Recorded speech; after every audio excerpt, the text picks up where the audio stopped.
Politika ala musika, beraz? Musika, dudai gabe. Asanbladan legeak bozkatu ala asanbladako estatuan? Legeak bozkatu. TGV ala TER? TER. Egun aldiz. Sobera fana naiz dit garena. Bestan kontzertuetan ala mundua berriz egiten ostatuan? Oi. Ez dut bestetan mundua berriz egiten baizik eta bilkurretan orduan kontzertuan.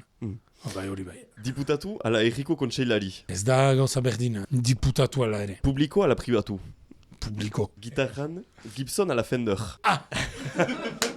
Hori hona da. Fender.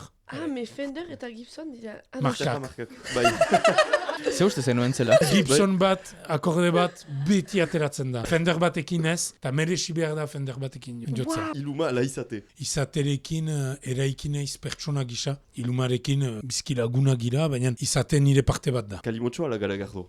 Garagarno. Depenalizatu ala legalizatu? Legalizatu, uste dut Portugalen hori martxan dela. Eta azken gadera, Parise ala Euskal Herria? Bada, kizo, Euskal Herria dela dudai gabe.